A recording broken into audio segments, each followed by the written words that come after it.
Hello, Aries. Welcome dito sa iyong second week of April reading. Maraming salamat po sa support ninyo, yung mga laging nanonood. Nagli-leave ng comments, mag-join ng ating YouTube membership, and yung nag-subscribe sa ating Facebook page. Pati na rin yung mga nag-avail ng ating personal readings. Tignan natin yung mga messages for you, Aries.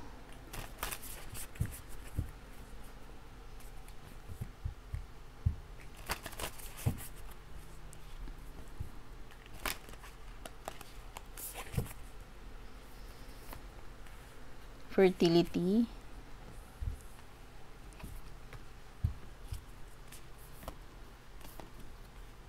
Rebirth. So, mukhang may mga transformation or pagbabago para sa iyo ngayong April 8 to 14. At mukhang may mga blessings, no? Mga blessings na paparating sa iyo.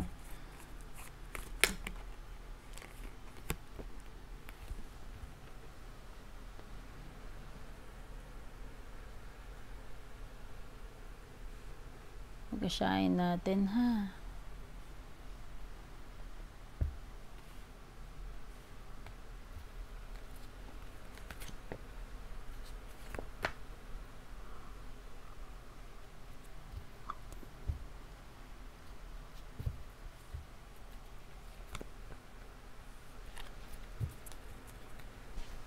Meron ka ditong Cancer energy, Libra.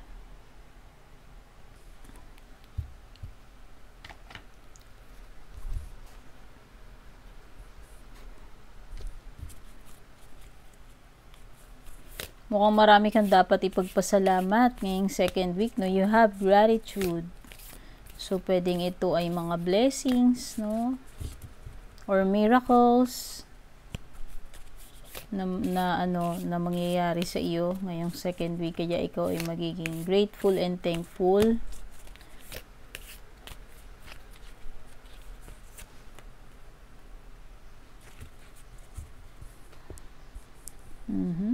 So very productive itong inyong second week, kasi meron kang fertility dito. Marami kang matatapos, magagawa, maraming ideas.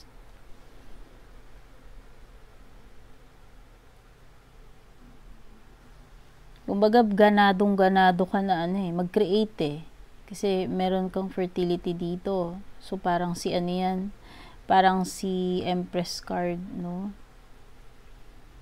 Kailangan mo ring mag-set ng boundaries daw. Ayan. Kailangan mo mag-set ng boundaries, no? Maglagay ka ng, kumbaga, bakuran mo yung territory mo. Kasi pwedeng, may mga tao na lumalagpas doon sa kung hanggang saan lang dapat sila. No, kailangan mo mag-set ng boundaries para hindi ka na-i-invade, no? Whether pwedeng may mga tao na walang respect sa boundaries mo, abusado, no? Sabihin na natin, pwedeng may mga ganyan. Abusuhin yung kabaitan mo, yung generosity mo. Or, yung nakikialam sila doon sa hindi naman nila dapat pinakikialaman. Ayan. Kaya importante na mag-set ka ng boundaries.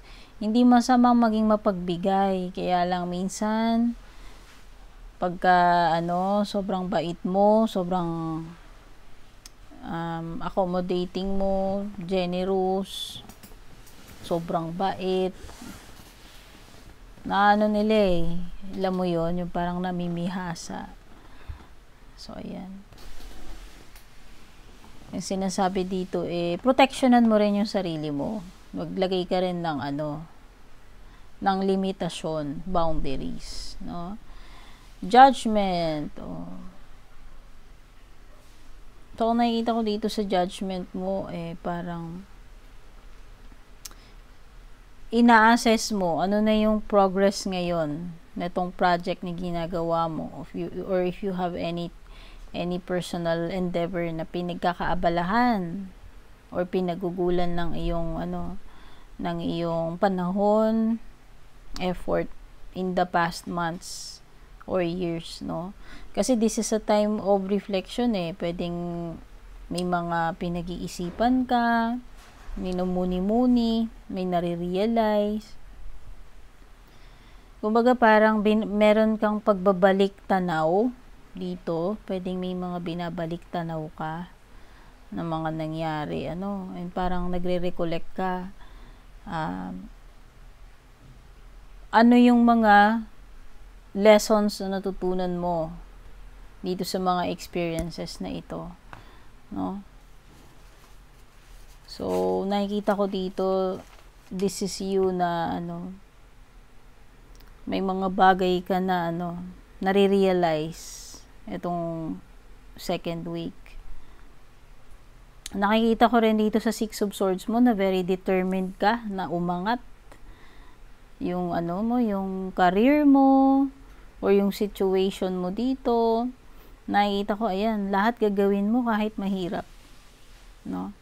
So, kung man ito, kung meron ka mang specific na goal, nakikita ko na na kahit mahirap,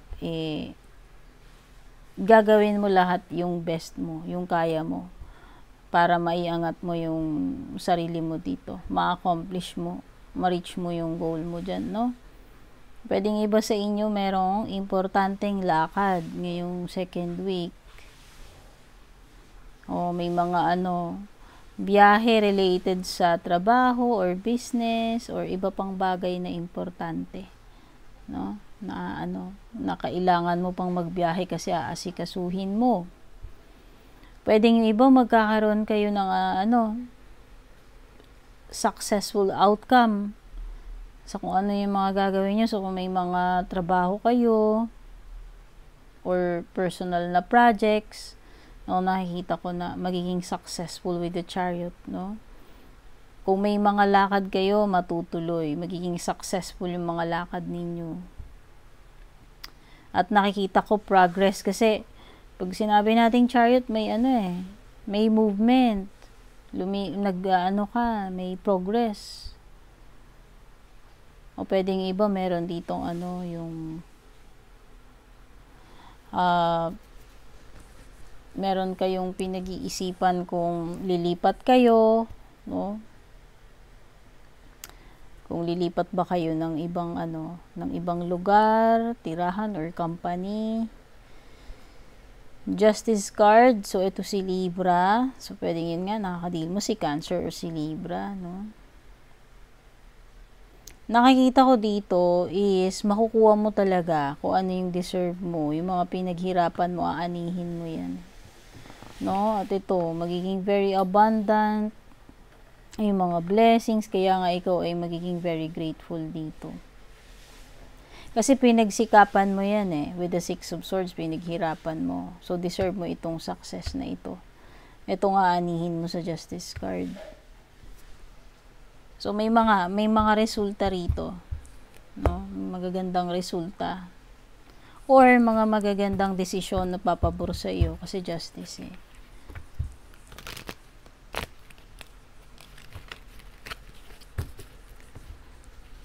Kumbaga, life will be fair para sa iyo. Ayan. Fair treatment. Good karma, no? Parang yung pangalan nitong deck ko, Good Karma.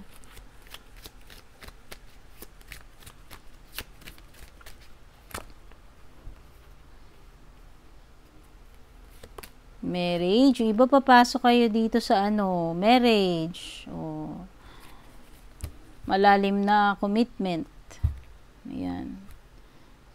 Yung iba, magpapakasal na talaga. Ayan nga, pwedeng iba dito, magsasama na kayo. papakasal na. Nakikita ko nagbi-build na kayo ng family, ng foundation. Ayan, pwede nga yung iba dito, may bahay na kayo, or magmo-movie na kayo, or may pinapagawa kayong bahay ni person, no?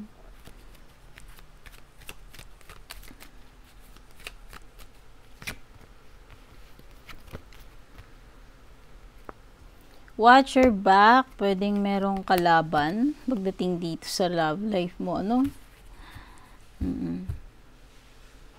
Tsaka iba sa inyo parang may nakaka-miss sa inyo dito. Hindi ko alam kung magkalayo ba kayo ng person mo ngayon, second week, or nami-miss ka lang ba nitong past person. Naiisip ka. Pwedeng naiisip, naaalala, ano. Pero mag-ingat ka kasi pwedeng may, yung iba dito hindi dito sa lahat. Pwedeng meron kang kaagaw dyan sa person mo.